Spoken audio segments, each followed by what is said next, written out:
Le Seigneur a permis que je rencontre un collègue de classe.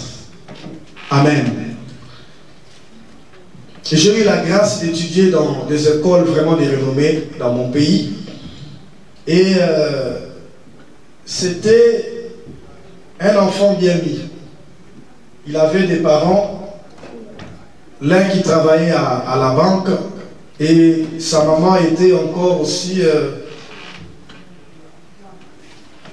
impiegata, pardon, employée quelque part dans une bonne entreprise de la place aussi, pays. Ils étaient très bien mis. Et le jour de mon mariage, dans cet hôtel-là, je vais retrouver le jeune homme vraiment méconnaissable. Amen. Beaucoup d'années s'étaient passées. On s'était séparés. Je manquais de mots pour lui faire cette question. Comment te réduire à cette expression?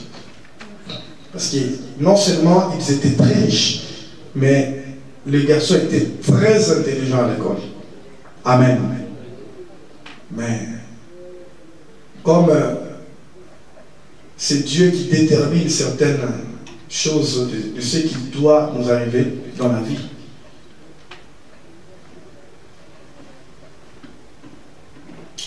L'inconcevable est arrivé. On bénit Dieu pour cela.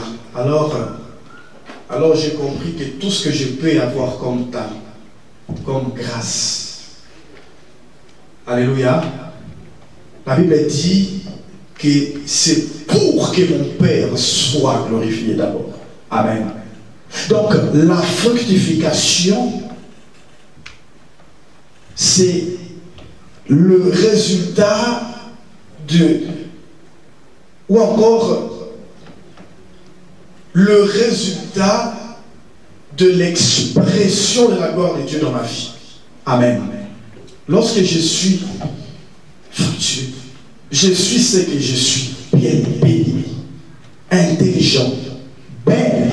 Amen. Amen. Alléluia. Parce qu'il y a des femmes qui pensent qu'elles sont belles par des coïncidences naturelles. Amen. Des protons, des molécules se sont écrasées dans la nature, dans l'atmosphère, et elle s'est retrouvée belle. Amen. Non. Même quand je suis belle, quand je suis vaillant, je suis en forme, j'ai la bonne santé,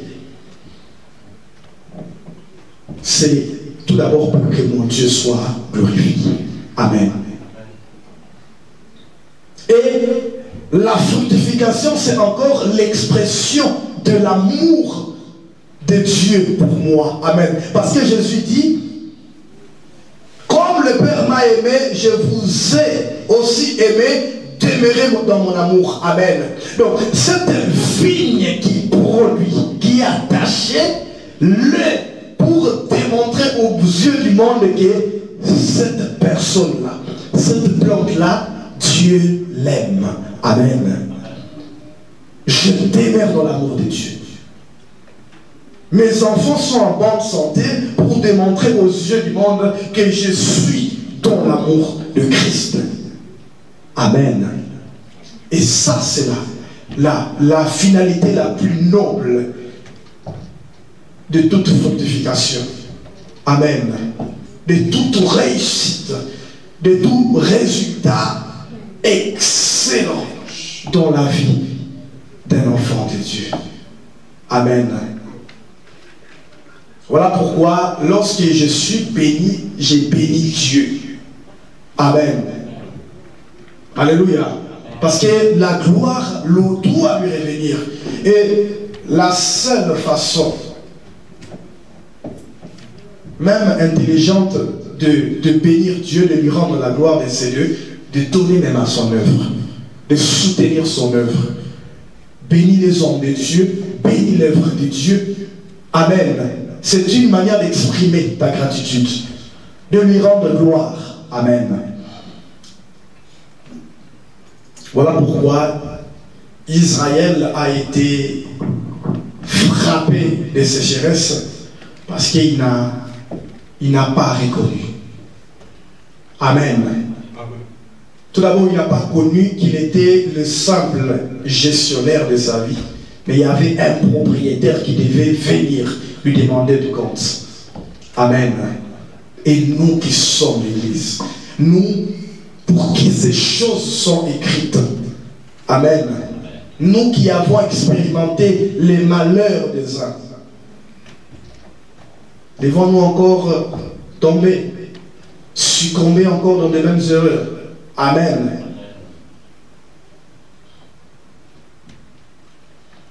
La Bible dit ceci: ceux qui ont prophétisé,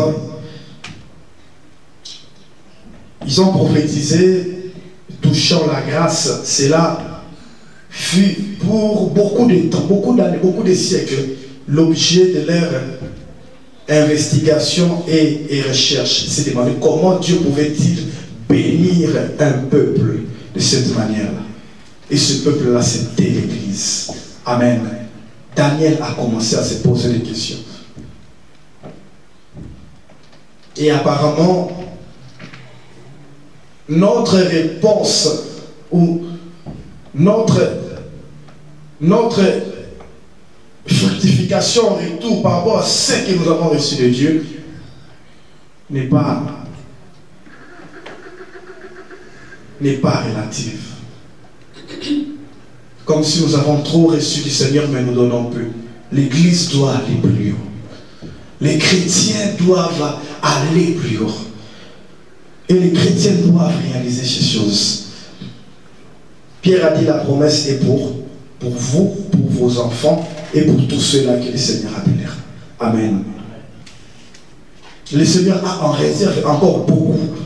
Et nous aussi, nous devons avoir en réserve aussi beaucoup pour rendre à notre Dieu. Amen. Christ a dit, la branche qui ne donne pas, on va couper. Amen. Et puis jeter. Ce que vous avez dit, nos frères. Jean 15. Mais celle qui donne, qui produit, on va l'émonder. Amen. Vous savez, émonder, c'est nettoyer la branche. Donc, des petites histoires là qui peuvent déranger, on va couper. Comme ça, il y aura du fruit.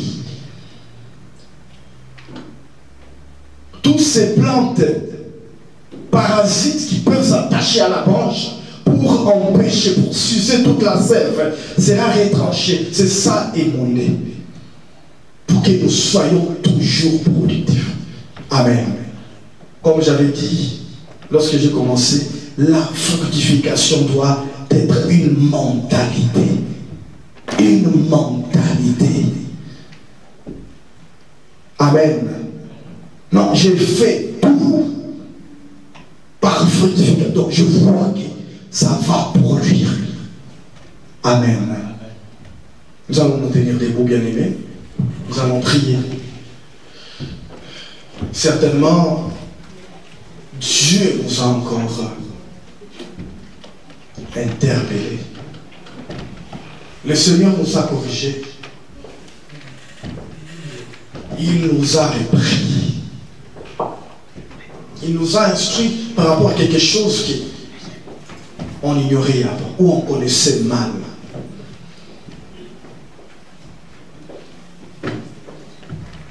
Alléluia. Tu vas dire, Seigneur,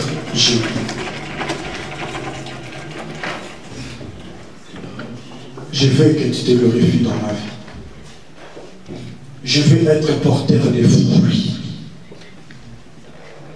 Seigneur,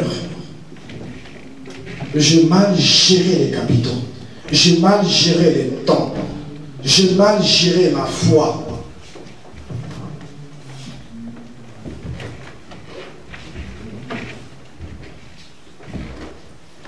Et j'ai perdu dans mes priorités. C'est pourquoi j'ai perdu trop de temps dans des futilités. Le moment est arrivé où Seigneur, tu vas m'émonder. Ôte de moi tout ce qui détourne mon attention. à cette priorité que je vis, afin que je sois productif. Prie là où tu es, bien-aimé, prie.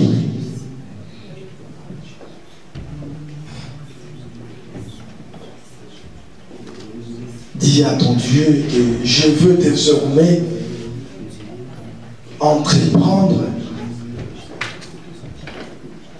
tout en visant la fructification. Je veux acheter ou vendre. Je veux construire. Je veux m'engager à te servir tout en visant la fructification. Seigneur, notre assemblée veut continuer d'œuvrer tout en voyant un résultat net. Telle est notre prière, Seigneur. Seigneur, merci parce que nous venons à toi. Seigneur, nous revenons à toi, à la parole qui fructifie, qui a aussi la parole qui sèche. Seigneur, fais que nous soyons fructifs, productifs. Place-nous dans des conditions d'être productifs, afin que le Père généreux.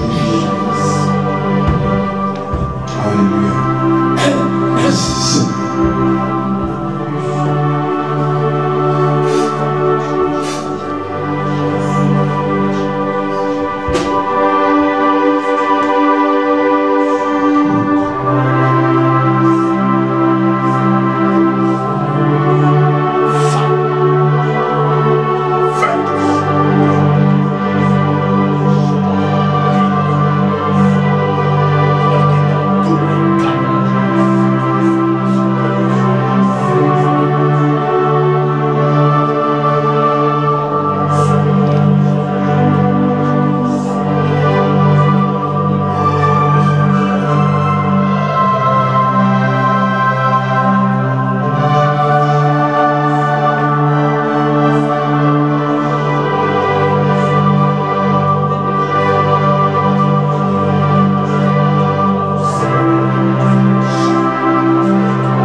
Pardonne nos offenses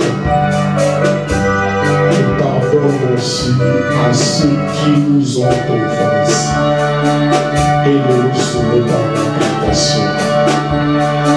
Pardonne aussi ceux qui nous ont offensés. Pardonne aussi ceux qui nous ont offensés.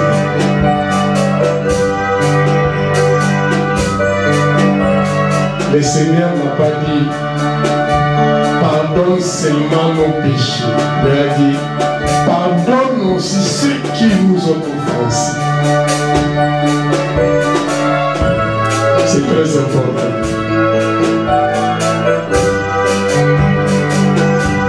Si tu ne pardonnes pas, Jésus, notre Seigneur qui est le médiateur les filtres par lesquels nos prières passent pour arriver à Dieu. Comme il ne collabore pas au péché, il ne permettra pas que la prière arrive à notre Dieu.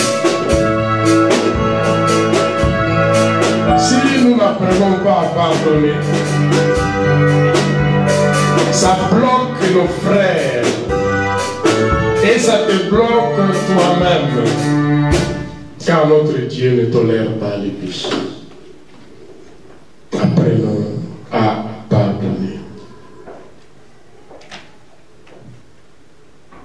Car le médiateur Jésus-Christ,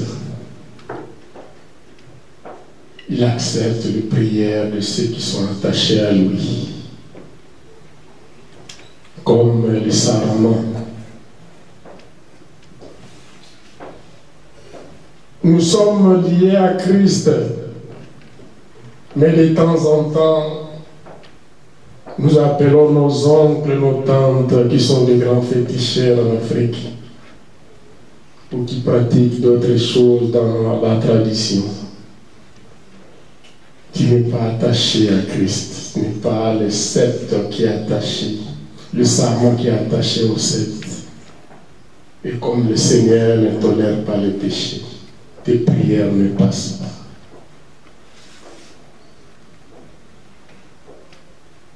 C'est la relation horizontale entre nous, frères et sœurs, relation horizontale entre homme et homme. Et là, c'est le pardon. Et puis après, nous avons cette relation verticale qui arrive à Dieu, qui est liée au pardon. S'il y a le péché, cette relation est brisée. Et le Seigneur n'écoute pas nos prières. Et le fruit de fructification que Dieu doit envoyer à la terre n'arrive pas. Amen. Le prédicateur était clair. Il nous a illustré comment on doit vraiment être comme des chrétiens pour donner les fruits pour son œuvre. Amen. Pour son œuvre. Applaudissons très fort pour la fin de ce moment et rapidement on fera aussi des offrandes, le groupe des chants va nous accompagner avec un cantique des louanges, avec la joie on va faire les offrandes.